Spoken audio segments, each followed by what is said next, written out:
راغلي او دا هغه جرګې والا چې دې کې کوشش کړې دی نو هغې ته خراج تحسین والا ته راغلي دي. مولانا صاحب کوزه کې سمندر بر کړه او د شیطان خبرې وکړه. علما هم ناست دي، احسان الله جي صاحب هم ناست دي، هم به کوشش کړی، شاهنام خان هغوی هم ناست دي او ښه ده ظاهرشاه جي صاحب دا رشته دار چې کوم دی هغه پکې ډېر غټ کوشش کړی دی او پیر صاحب چې کوم دی نو د جرګو مرکو چې کوم دی نو هغه په دې کې ناست دی او دې کې کوشش کړی دی. الله دې کي چې دا ټوله مسله چې کومه ده ختمه شي. همدغه خبره چې د مسلې صاحب د خبرو مطلب ده چې زه چا ورغلا کړی وم، داسې خلکه پکې راغلي وو، غلطۍ پکې وشولې او دا غلطو په وجه چې کوم دی نو زه مجبوره شم چې ما پریس کانفرنس وکړو او خبرې مې وکړلې او نن د هغې معذرت وشو.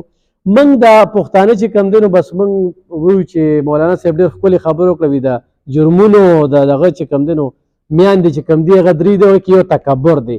نو موږ خلکو کې تکبر ډېر زیات دی او چې کله هم ګوته خوږ شي نو بیا یا لږ معمولي ځای هم خوږ شي نو بیا وایي مورې همدغه خبره کوو. خو همدغه شانتې جرګو مشران چې کله په یو کلي کې وي نو دا کور روغېږي. خو زه دې جومات کې یو خبره کول غواړم، دا خور او لور چې کومه ده دا موږ وړه رالوی یې کړو رالوی یې کړو تعلیم پې وکړو کوم ځای ته یې ورسو بیا واده کوو. کله چې دا موږ په دې ډولۍ کې کښېنو که نه نو ضرور دړن الله پاک خبر وي، د پلار دړن الله پاک خبر وي. خو موږ ورته یو خبره کوو چې دغه د ګورم دی او دغه د کورم دی. زه هم دې ځای کې دا خبره غلطه ده نه. بعض ځای کې په دې پښتو کې پختۍ ماتې چې زه دا لور دومره لویه کړم، تعلیم هم پرې وکړم، علم هم پرې وکړم، بیا یو کور ته ورولم او کور کې په تشدد کېږي او زیاتې پې کېږي او زه هغه پلار چې کوم دی بیا ګرموم چې هغه به ګرموم ضرور چې هغه راشي نو زه بیا ورلېږم چې راشي دا لور ورته وایي ما وخي ما ټکوي ما مړه کوي. او داسې یو واقعه بله په جمیل چوک کې وشوله چې یو پلار ته لور اروه بار بار وایي چې یاره جي دې کور کې ما سره ظلمونه کېږي زیاتې کېږي. خو د هغې باوجود هم چې کوم دی نو امور پلار چې کومه ده وي بچې بس زه دغه د کور دی.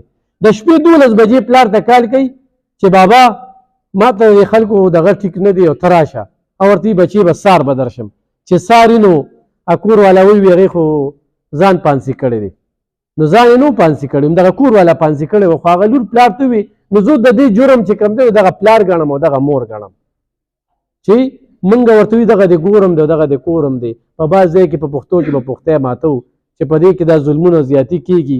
علما موږ ته بار بار وایي خو موږ یې اورو نه. الله ته خوښ عمل چې کوم دی د دوه کسو د کور رغول دی.